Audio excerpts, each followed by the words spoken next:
Ladies and gentlemen, good morning, dear friends. I am so honored to share this moment with you. Today, I want to challenge your thinking and encourage your hearts with a message I believe can shape your future. Become valuable, not just available. Many people in life think that simply being present is enough to guarantee success or recognition.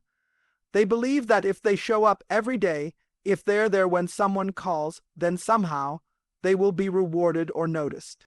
But let me tell you something, being available is not enough. Availability is only the first step. It is not the final destination. Being available is easy. Anyone can be available. Anyone can show up. But the question we must all ask ourselves is, what am I bringing when I show up? Because presence alone does not create impact. Presence alone does not produce growth or transformation. If you only focus on being present, you will find yourself constantly overlooked, constantly wondering why nothing seems to change in your life, even though you are always there.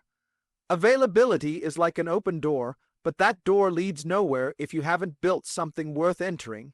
Imagine a restaurant that has the door wide open 24/7, but when you walk inside, there's nothing on the shelves, nothing in the kitchen, no menu, no service, no excellence. It's available, but it's not valuable. You see, people don't come just because you're open. They come because you offer something they need, something they desire, something that enriches their lives. Think about your own life. Are you just open for business, or do you have something of substance to offer?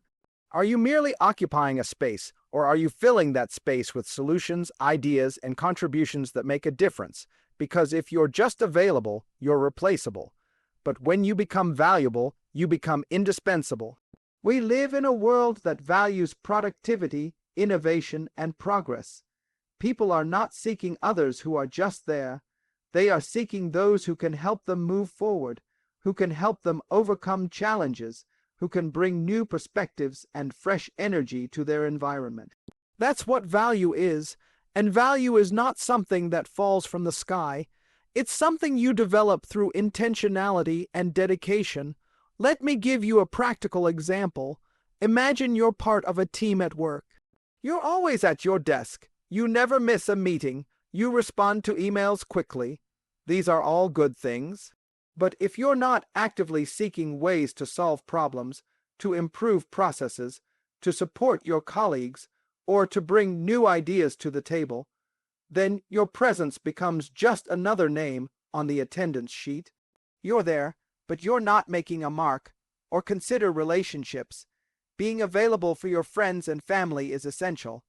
But availability alone doesn't make you a source of strength or wisdom for them. Are you someone who listens deeply? Are you someone who encourages and uplifts? Are you someone who speaks life and purpose into others? That's what makes you valuable. Because anyone can be physically present, but not everyone can offer the intangible qualities that truly enrich another person's life. This principle applies to every area of your life, your career, your faith, your dreams. You can be in the right place at the right time, but if you don't have the right preparation, the right mindset, and the right commitment to excellence, you will miss the opportunity to make an impact. So many people wonder why opportunities seem to pass them by, even though they're always around. It's because opportunity seeks value. Opportunity knocks on the doors of those who have invested in themselves, who have sharpened their skills, who have something to offer that nobody else can bring. Let me emphasize, this doesn't mean that being available isn't important. Availability is a foundation. It's a sign of reliability, of consistency, and of readiness. But don't stop at that foundation. Build upon it. Build something of worth, something that resonates with others and with your own sense of purpose. Build habits that cultivate excellence. Build a mindset that sees challenges as stepping stones, not stumbling blocks. You might be thinking, I'm already busy, I'm already working hard. I understand, but there's a difference between being busy and being valuable. Busyness can be a disguise for lack of direction. You can be busy all day, every day, and still not be producing anything that leaves a lasting impression. Value, on the other hand, is about intentional impact. It's about measuring your time and energy by the difference you're making, not just by the number of hours you're working. This idea is not about perfection, it's about progress. It's about choosing every day to ask yourself, how can I bring more to the table? How can I be a solution, not just another body in the room? That's how you move from merely being available to becoming valuable. And when you become valuable, you begin to attract people and opportunities that are aligned with your purpose and potential. So, don't settle for just showing up. Don't be content with simply being seen. Decide that your presence will carry weight because you have something meaningful to contribute.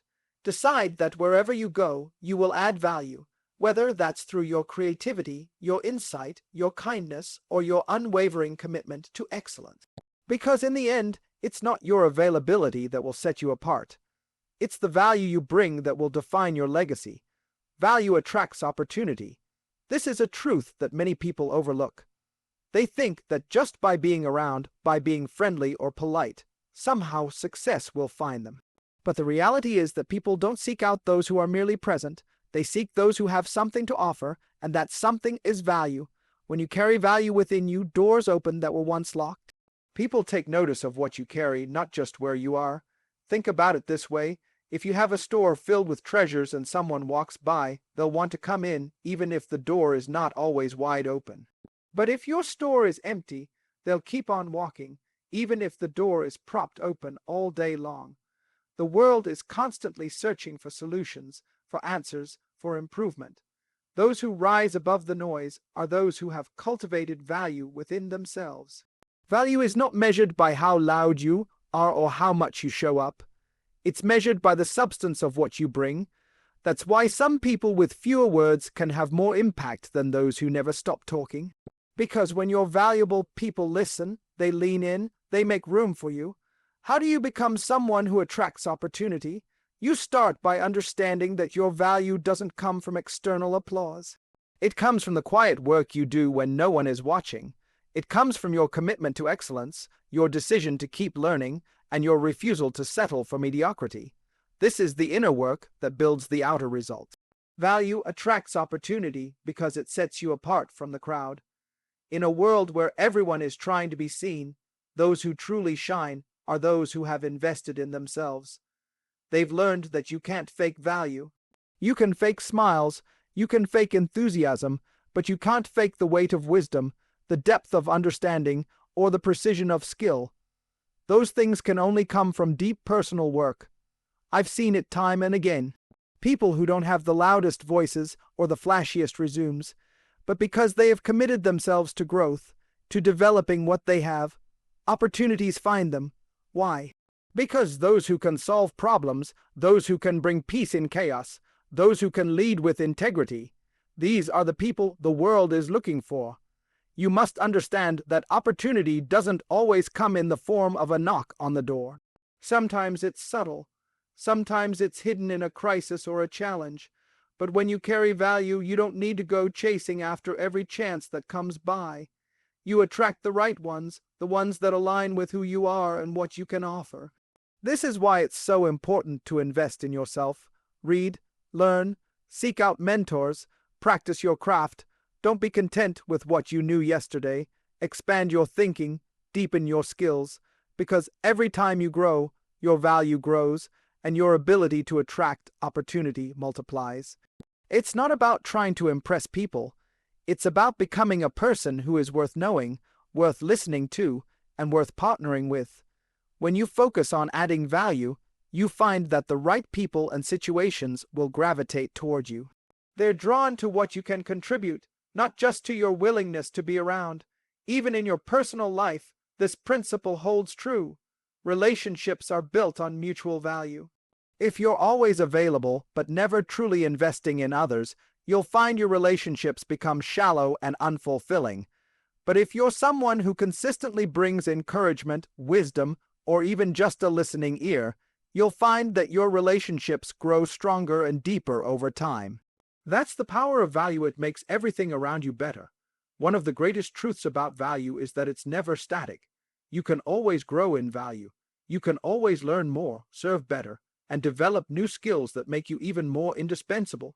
This is both a challenge and an opportunity. It means you're never done growing. It means you can wake up each day with the mindset, how can I add more value today than I did yesterday? The beauty of this approach is that it frees you from the need to compete with others. When you focus on being valuable, you're not worried about what the person next to you is doing. You're too busy improving yourself, refining your contribution, and becoming the best version of you. That's when true success begins to find you. Because opportunity flows naturally to those who have prepared themselves to handle it. So don't underestimate what you have to offer. Don't minimize your gifts or your experiences. Even if they seem small or insignificant, when you develop them with care, they become powerful tools for making a difference. And that's what the world is hungry for, people who can make a real difference, who can be counted on to bring solutions and to uplift others. When you become a person of value, you become a magnet for opportunity. You don't have to beg for attention or chase every trend.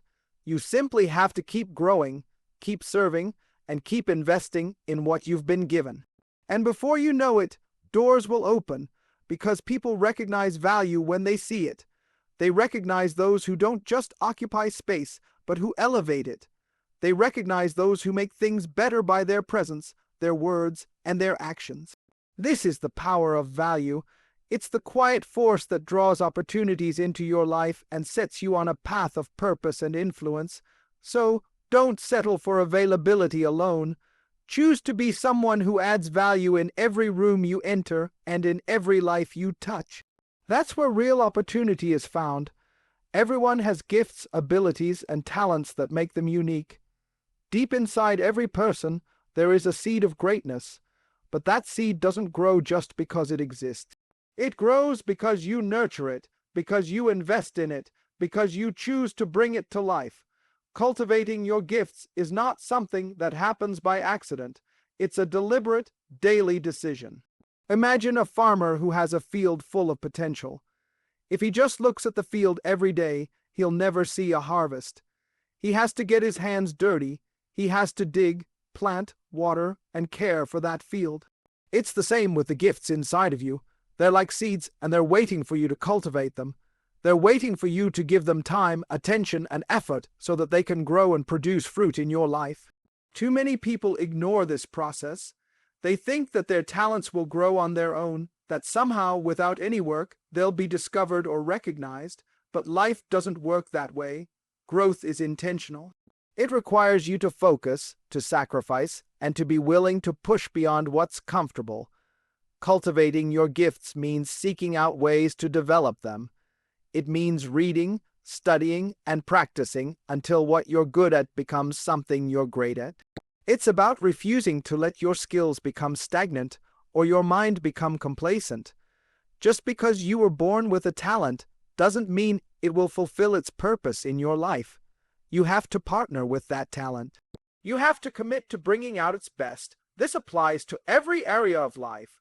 Whether it's a skill you can use in your career, a talent for communication, or a gift for encouraging others, these things don't just blossom on their own.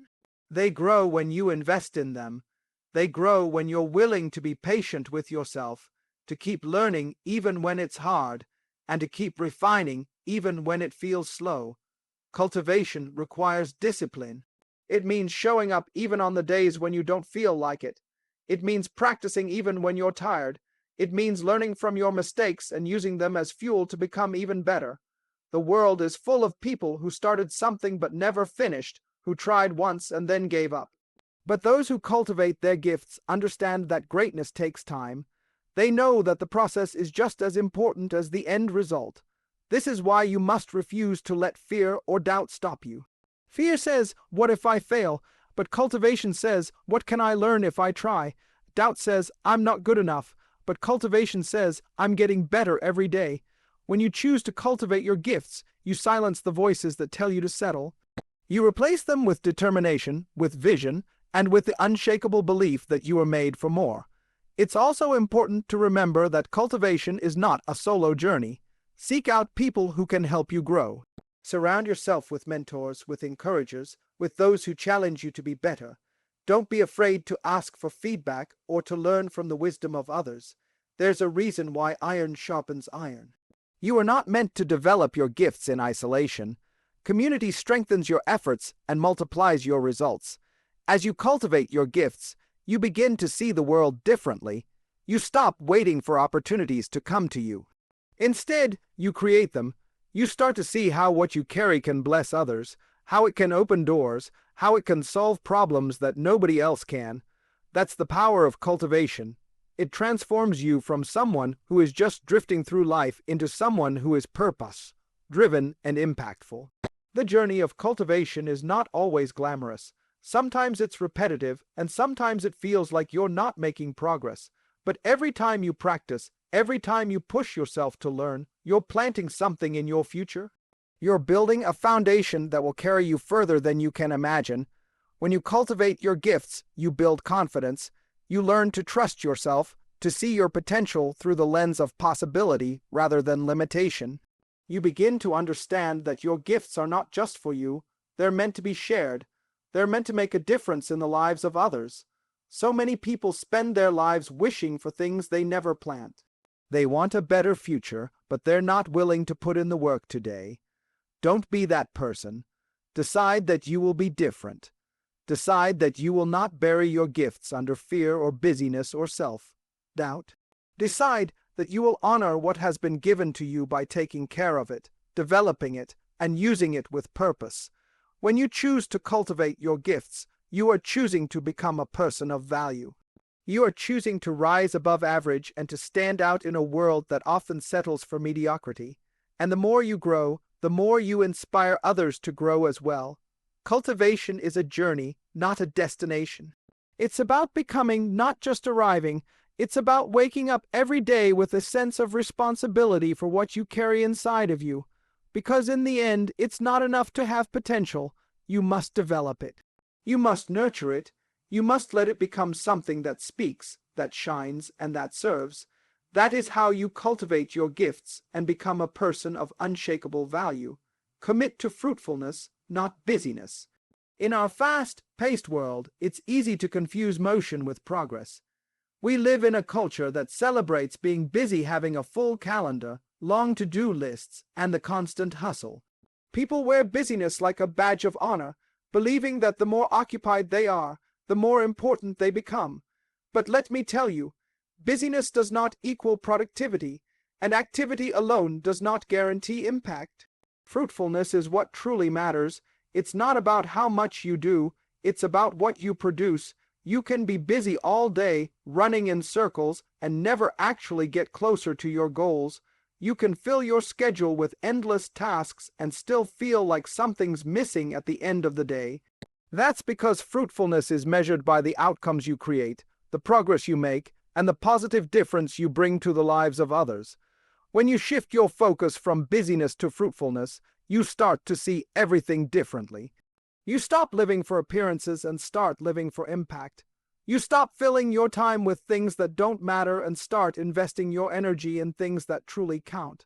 You become intentional about how you spend your days, and you begin to see results that last. Think about a tree that's busy growing leaves but never produces fruit. It looks alive, it looks green, but it doesn't feed anyone, it doesn't multiply, it doesn't fulfill its purpose. That's what happens when we're busy but not fruitful. We look the part, but we're not making a real impact. Fruitfulness requires pruning. It requires saying no to the things that drain your energy and saying yes to the things that feed your purpose. The truth is, busyness can be a trap. It can keep you so occupied that you don't have time to think, to reflect, or to align your actions with your deepest values. It can distract you from what really matters because you're so focused on checking boxes that you forget to ask, am I making progress? Am I bearing fruit that lasts? Fruitfulness demands that you slow down enough to evaluate what you're doing and why you're doing it. This is why you must be willing to let go of what doesn't serve you. Just because something looks important or urgent doesn't mean it's producing fruit in your life. You have to learn to discern the difference between what's urgent and what's important. Urgent things scream for your attention, but important things bring real results. When you learn to prioritize the important over the urgent, you start to live a life that's focused and fruitful. Being fruitful means working with purpose. It means knowing why you're doing what you're doing.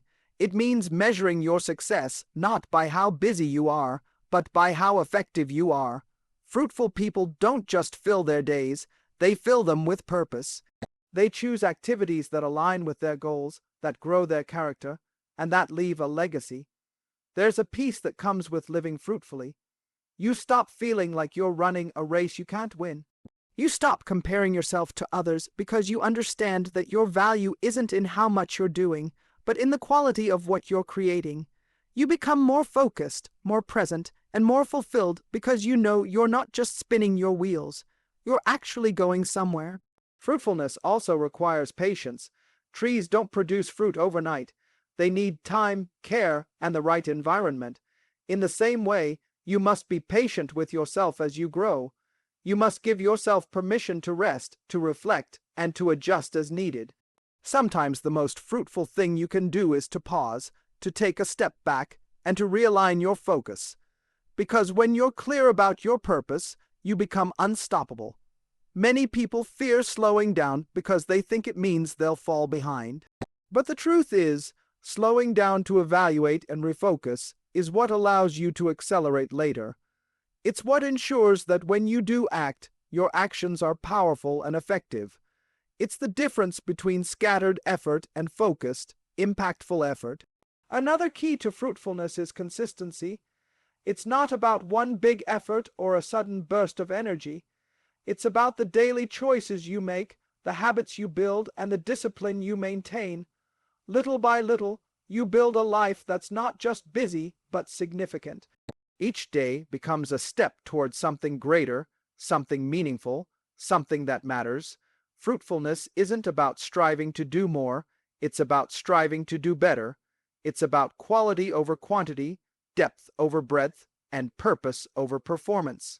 It's about knowing that your worth is not defined by how many tasks you complete, but by the positive impact you make. When you commit to fruitfulness, you start to see that your time is precious. You start to value your energy and guard it from distractions that pull you away from your calling.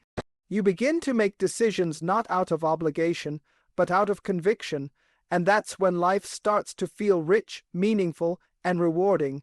So, remember this, the goal is not to be busy for the sake of being busy. The goal is to be fruitful, to live a life that multiplies, that blesses, and that leaves a mark. Because in the end, nobody will remember how busy you were. They'll remember the fruit you produced, the lives you touched, and the difference you made. That's what lasts, that's what matters. You must learn to guard your time and energy because they are some of your most precious resources. So often, people waste these gifts without even realizing it. They spend their days chasing distractions, pleasing everyone else, and saying yes to things that don't align with their purpose. And at the end of the day, they wonder why they feel so empty and unfulfilled. Guarding your time and energy isn't about being selfish. It's about being wise. It's about recognizing that you have a limited supply of both, and that if you don't manage them carefully, you'll have nothing left for what truly matters. Every day brings countless demands, requests, and interruptions. It's easy to get caught up in the whirlwind of activity, to feel like you're always on the go, always in a hurry. But busyness isn't the same as progress. Just because you're moving doesn't mean you're moving forward. That's why you have to learn to be selective with how you spend your time and where you invest your energy. Guarding your time starts with understanding your priorities.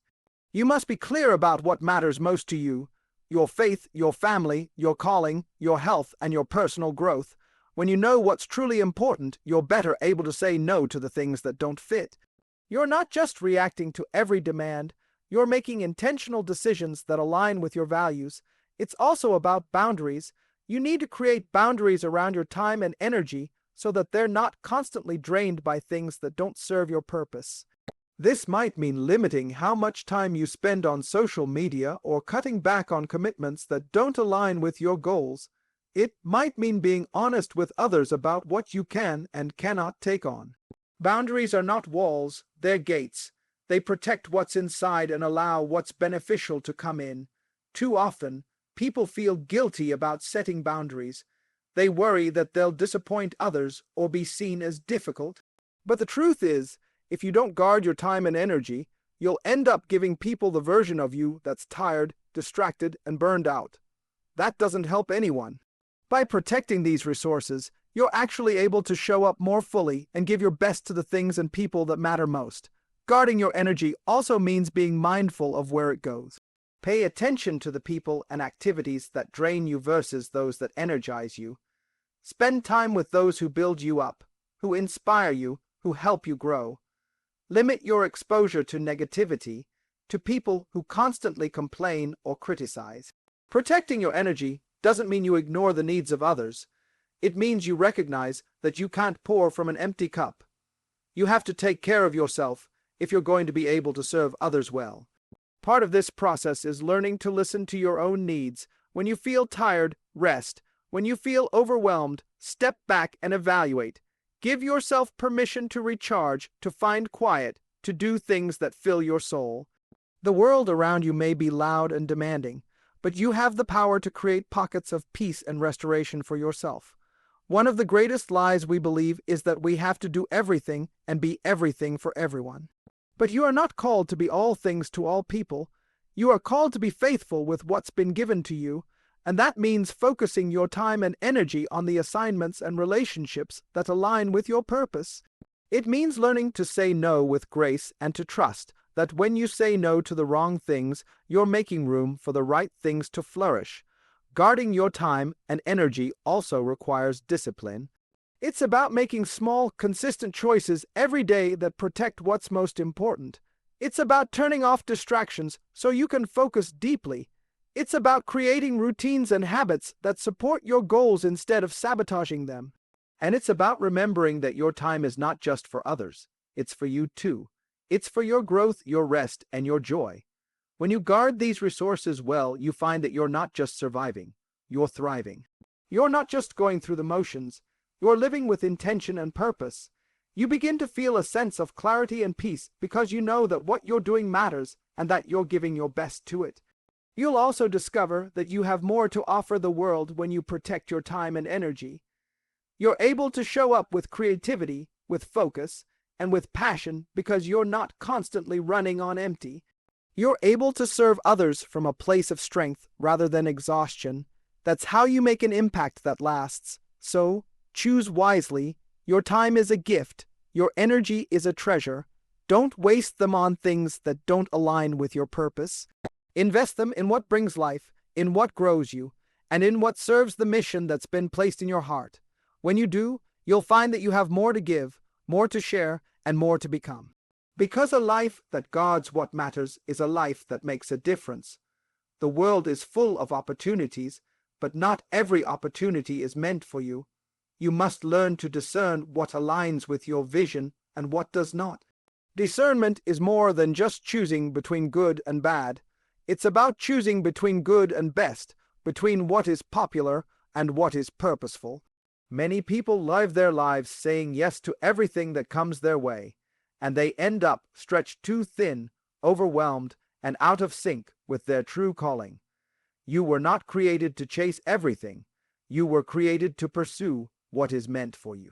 When you lack discernment, you can easily get caught up in other people's agendas. You start living according to their expectations and demands instead of following your own convictions, and in doing so, you risk losing yourself. Discernment is the tool that keeps you anchored. It's the compass that helps you navigate through the noise and find your way to what truly matters. This requires you to be quiet enough to hear the still, small voice inside you, the one that knows when something is right and when it isn't. Sometimes we're so busy and surrounded by so much noise that we can't hear that voice. We're pulled in every direction, trying to be everything to everyone, but discernment reminds us to pause and to ask the deeper questions. Does this align with who I am? Does this fit with where I'm going? Will this decision bring me closer to my purpose or pull me further away? Discernment calls you to live with clarity and intentionality. It's about having the courage to say no when something doesn't serve you, even if it looks attractive or seems like a good idea. It's about trusting that you don't have to chase everything, because what's truly meant for you will find you if you're faithful to your purpose. Part of discernment is also learning to recognize when a door is closing and when it's time to move on. Some doors close not because you've failed, but because it's time for something new. Discernment helps you release what no longer fits so that you can embrace what's next. It keeps you from holding on to the past when the future is calling you forward. This doesn't mean discernment is always easy. Sometimes the right decision is the hardest one to make. It may mean disappointing people or stepping out of your comfort zone, but you are not called to live your life based on what's comfortable. You are called to live a life that matters, and that means making choices that honor your values and protect your purpose. Discernment also involves paying attention to the small details. Often, it's not the big, dramatic decisions that shape our lives, but the small, daily choices we make without even realizing it. It's the conversations we have, the habits we form, the people we allow into our inner circle. Each of these choices adds up, and over time, they create the direction of our lives. Discernment gives you the wisdom to see these patterns and to choose the ones that align with your vision. To develop discernment, you must be willing to slow down and reflect. Take time to listen to your intuition, to pray, to seek counsel from those who have walked the path before you. Discernment is not about rushing into decisions. It's about giving yourself the space to consider, to weigh, and to decide with confidence. It also means paying attention to your emotions. Your emotions can be indicators of what's right and what's not, but they're not always the final authority. Discernment helps you to see beyond your feelings and to consider the bigger picture. It's about balancing your head and your heart, your logic and your intuition, so that your decisions are grounded and wise. Discernment isn't just for big life choices, it's for every area of your life. It's for how you spend your time, who you allow to influence you, and what you commit to. It's about filtering out the distractions so that you can focus on what really matters. When you practice discernment, you find that your life becomes more focused, more aligned, and more peaceful. You're no longer pulled in 1,000 directions because you know where you're going and what you're about. Living with discernment also brings freedom. You're no longer bound by the opinions of others or by the fear of missing out. You realize that you don't have to do what everyone else is doing. You don't have to be everywhere or please everyone. You can trust that your path is your own, and that staying true to it is what will bring you the greatest fulfillment and joy. There is power in discernment. It allows you to stand firm in a world that's constantly changing. It helps you make decisions with confidence, even when others don't understand, and it empowers you to live a life of purpose, not just activity. So guard your heart, guard your mind, and guard your vision. Choose to live with discernment, and you will find that your path becomes clearer, your steps become more confident, and your impact becomes deeper. Because in the end, a life led by discernment is a life that makes a difference, a life that reflects the best of who you are and all that you were created to be.